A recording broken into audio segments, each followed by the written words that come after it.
Hello friends, मैं नवनीत कुमार और आज की इस वीडियो में एपी से रिलेटेड कुछ इम्पोर्टेंट पॉइंट्स को डिस्कस करेंगे। जैसे आप क्वेश्चन में देखेंगे कि उसमें दिया हुआ रहता है कि 3 संख्याएं एपी में है और उनका जोगफल दिया रहेगा। तो उस क्वेश्चन को आप कैसे आसानी से बनाएंगे, इसके लिए तरीका होता है कि आप सबसे पहले मान लीजिए कि पहला भाग जो है उस एपी का पहला पद है से ए माइनस डी है, दूसरा पद जो है ए है और तीसरा पद जो है से ए प्लस डी है। ठीक है, और चूंकि वो एपी में दिया हुआ है तो इसका आप सारवंतर देखिएगा ना, तो कितना आएगा, इसका वैल्यू डी आएगा। यहाँ भी इसको माइनस कर दीजिए, T3 माइनस T2 कीजिएगा तो यहाँ भी सारवंतर का वैल्यू कितना आएगा, डी आएगा। मतलब यहाँ भी डी और यहाँ भी डी, मतलब सारवंतर कांस्टेंट ही रहेगा। और ऐसे ही यदि दिया हुआ रहेगा कि 4 संख्याएं एपी में है और उनका जोगफल दिया हुआ रहेगा, तो आप उसको कैसे बनाएंगे, तो इसमें मान लेंगे कि पहला पद जो है ना ए माइनस 3D है, दूसरा पद ए माइनस डी है, तीसरा पद है ए प्लस डी और चौथा पद कितना दिया रहेगा, ए प्लस 3D। इसमें देखिएगा इसका जो सारवंतर जो आता है, इसका सारवंतर कितना आएगा, 2D आएगा। T2 माइनस T1 कीजिएगा, T3 माइनस T2 कीजिएगा, T4 माइनस T3 कीजिएगा, हमेशा सारवंतर का वैल्यू कितना आएगा, 2D। यहाँ भी आएगा 2D। तो यहाँ से आप बोल सकते हैं कि जो एपी का जो पद जो है ना, ये जो पद लिखा हुआ है ये सब किस में होगा, एपी में होगा। ऐसे ही आप 5 संख्याओं के लिए देखिएगा कि दिया रहेगा कि 5 संख्याएं एपी में है और उनका जोगफल दिया रहेगा। तो आप मान लीजिए कि पहला पद है ए माइनस 2D, दूसरा पद है ए माइनस डी, तीसरा पद है ए, चौथा पद है ए प्लस डी और पांचवा पद है ए प्लस 2D। ठीक है, तो इसमें डी का जो सारवंतर का वैल्यू आएगा वो कितना आएगा, डी आएगा। ठीक है, अब हम लोग इससे रिलेटेड कुछ इंपॉर्टेंट क्वेश्चन को देखते हैं, वहाँ से आपको और अच्छे तरह से क्लियर हो जाएगा। ठीक है, जैसे पहला क्वेश्चन है कि एक समांतर श्रेणी के 3 संख्याओं का जोगफल दिया हुआ कितना, 27 दिया है। जैसे समांतर श्रेणी भी बोल दिया, मतलब एपी बोल दिया और 3 संख्याओं का योगफल भी बोल दिया। तो यहाँ से आप समझ गए कि हम लोग को 3 संख्याएं कौन कौन सा मानना है। ठीक है, तो यहाँ से मान लीजिए कि माना कि एपी का पहला संख्या मतलब कितना हो गया, T1, इसको मान लीजिए कि A माइनस डी है। ठीक है, दूसरा संख्या मान लीजिए, दूसरा संख्या T2 को मान लीजिए कि A है, तीसरा संख्या मान लीजिए, तीसरा संख्या कितना है, T3 को मान लीजिए कि A प्लस डी है। ठीक है, और चूंकि क्वेश्चन में दिया हुआ था कि इसका योगफल कितना दिया है, 27, तो प्रश्नानुसार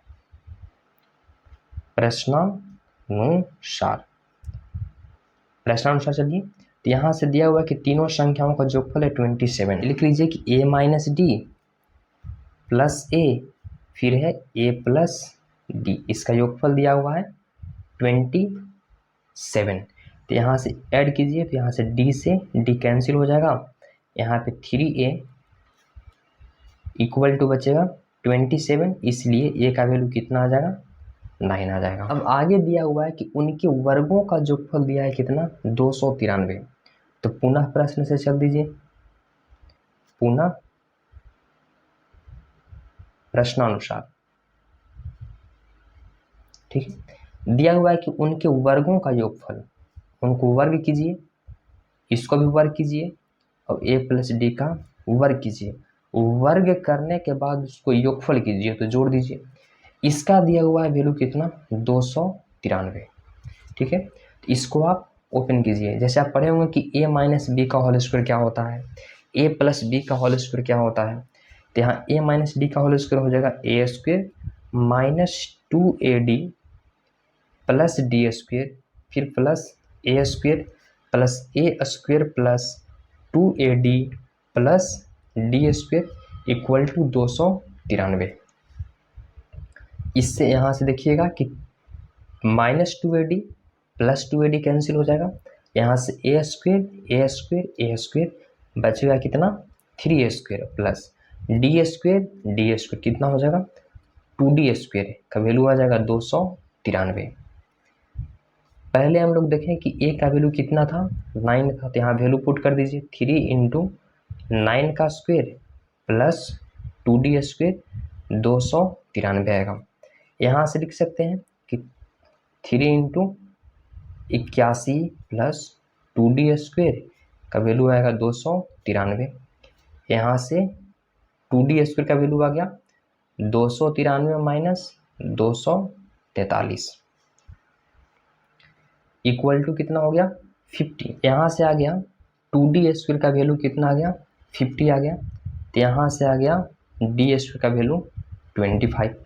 इसलिए d का वैल्यू हो जाएगा प्लस माइनस √25, मतलब प्लस माइनस 5, मतलब d का वैल्यू 5 भी हो सकता है और d का वैल्यू -5 भी होगा। तो हम यहाँ से लेके चलते हैं कि जब d का वैल्यू कितना हो, +5 हो, +5 लेते हैं, तो यहाँ से होगा पहला भाग t1 का वैल्यू कितना माने थे, a माइनस डी।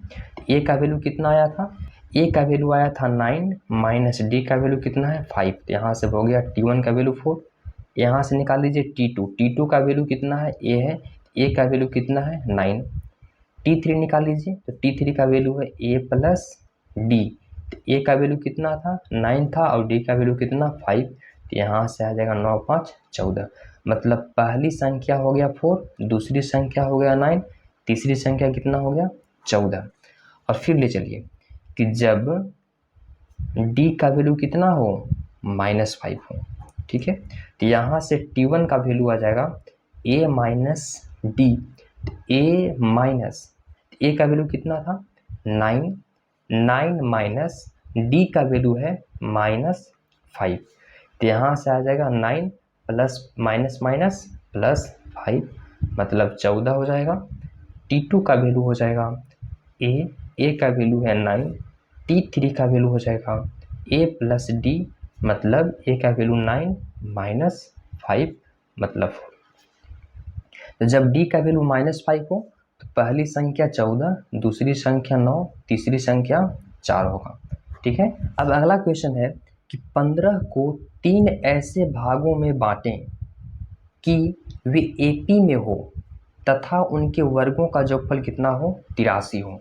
तो इसको भी मान लीजिए कि माना कि पहला भाग मान लीजिए कि t1 कितना है, a माइनस डी। क्यों माने a माइनस डी, क्योंकि बोला था कि 3 भाग है और उसको AP में है, तो a माइनस डी मान लिए।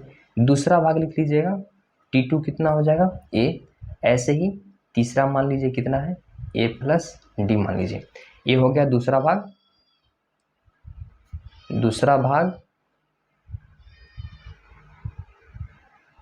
ये हो गया तीसरा भाग, ठीक है। अब यहाँ बोला था कि 15 को बांटना है 3 भाग में, तो आप 15 को 3 भाग में बांटे तो पहला भाग, दूसरा भाग, तीसरा भाग, तो आप 15 को ही 3 भाग में बांट रहे हैं, तो जो बांटे उस भाग को फिर ऐड कीजिएगा तो फिर तो 15 ही आएगा ना। तो यहाँ से लिख सकते हैं कि प्रश्नानुसार हम लिख सकते हैं कि a minus D plus a और प्लस a प्लस डी, इसको भी कर दीजिए कितना 15। तो यहाँ से आप कीजिएगा तो यहाँ से d से d कैंसिल हो जाएगा, यहाँ से 3a का वैल्यू आ जाएगा 15, इसलिए a का वैल्यू आ जाएगा कितना 5। और फिर बोल रहा था कि उनके वर्गों का जोगफल कितना दिया है 83। तो यहाँ से पुनः चल दीजिए, पुनः प्रश्नानुसार कितना लिख सकते हैं, a माइनस डी का whole square plus a square plus a plus D का होल स्क्वायर कितना हो गया 83 दिया हुआ है, इसको लिख लीजिए 83 है। यहाँ से ओपन कीजिए तो यहाँ से हो जाएगा a square minus 2ad plus D square, फिर plus a square plus 2ad plus हो गया डी स्क्वायर इक्वल टू कितना हो गया 83, ठीक है। यहाँ से आप देखिएगा तो -2AD प्लस 2AD कैंसिल, यहाँ से हो जाएगा ए स्क्वेयर कितना हो गया 3A²। ठीक है, यहाँ से है D², यहाँ से है D², तो D² कितना हो गया 2D²। ठीक है, इक्वल टू 83 लिख सकते हैं। तो यहाँ से ए का वैल्यू 5 है, तो ए का वैल्यू 5 यहाँ पे पुट कर दीजिए। 3 गुने 5 का square equal to 2D² plus कितना हो गया 83। यहाँ से लिख सकते हैं 2D² इक्वल टू 83 माइनस 3 गुने 25। यहाँ से इसका वैल्यू आ जाएगा 83 माइनस 25 75, मतलब कितना हो गया 8। यहाँ से 2D² का वैल्यू हो गया 8, तो यहाँ से D² का वैल्यू कितना आ जाएगा 4। तो यहाँ से D का वैल्यू आ जाएगा ±2। यहाँ फिर लिख दीजिए कि जब D का वैल्यू कितना हो +2, तो पहला भाग कितना माने थे T1 था A माइनस D, तो A का वैल्यू कितना आया है 5 माइनस D का वैल्यू 2, तो A का वैल्यू T1 कितना हो गया 3। T2 का वैल्यू था A, तो A का वैल्यू कितना है 5। T3 का वैल्यू कितना है A प्लस D, तो A का वैल्यू कितना है 5 प्लस 3 कितना हो गया 8। फिर पुनः जब D का वैल्यू कितना हो -2, तो यहाँ से T1 का वैल्यू आ जाएगा A माइनस D, A का वैल्यू कितना था 5 माइनस D का वैल्यू -2, तो यहाँ से हो जाएगा 7। T3 का वैल्यू हो जाएगा A प्लस D, मतलब 5 प्लस D का वैल्यू 2 इक्वल टू 7 होगा। यहाँ से T2 का वैल्यू था A का वैल्यू कितना था 5, T3 का वैल्यू कितना था A प्लस D, तो A का वैल्यू कितना था 5 माइनस 2 कितना हो जाएगा 3। तो जब D का वैल्यू +2 हो तो यहाँ से आ जाएगा पहला भाग 3, दूसरा भाग 5, तीसरा भाग 7। और जब D का वैल्यू -2 हो तो पहला भाग होगा 7, दूसरा भाग होगा 5, तीसरा भाग हो जाएगा -3। अब नेक्स्ट क्वेश्चन है कि 20 को 4 भागों में बांटें जो AP में हो। तो इसमें भी वैसे मान लेंगे कि पहला भाग कितना है, दूसरा भाग, तीसरा भाग, चौथा भाग कितना है। ठीक है, और बोल रहा है कि पहले और चौथे का गुणनफल तथा दूसरे और तीसरे का गुणनफलों का अनुपात दिया हुआ है 2:3। तो मान लीजिए कि माना कि AP का पहला भाग मतलब T1 को मान लीजिए A माइनस 3D। आप पीछे देखिएगा तो इसमें जब 4 भाग हो, जैसे 4 संख्याओं का जोगफल दिया हुआ हो, तो पहला संख्या मानते हैं A माइनस D 3D,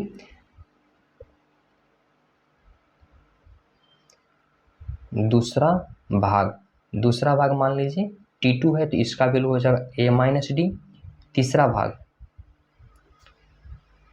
तीसरा भाग मान लीजिए T3 है, तो T3 का वैल्यू कितना हो जाएगा A प्लस D। चौथा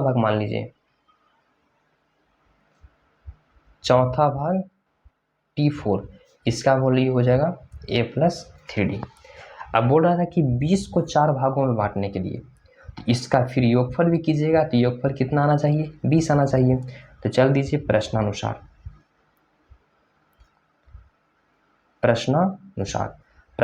लिख सकते हैं हम A minus 3D plus A minus D plus A plus D और फिर A प्लस 3D। इसका वैल्यू कितना लिख सकते हैं हम 20 लिख सकते हैं।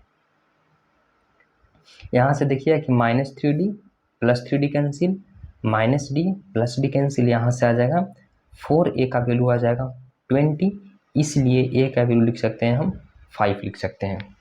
फिर चलिए पुनः अब देखिए क्वेश्चन में बोल रहा है कि पहले और चौथे का गुणनफल और दूसरे और तीसरे का गुणनफल का अनुपात, मतलब पहले और चौथे का गुणनफल और दूसरे और तीसरे के गुणनफल का अनुपात जो दिया हुआ है वो कितना है 2:3 है। तो यहाँ से चल दीजिए पुनः अकॉर्डिंग टू क्वेश्चन, मतलब पहला कितना दिया हुआ है A माइनस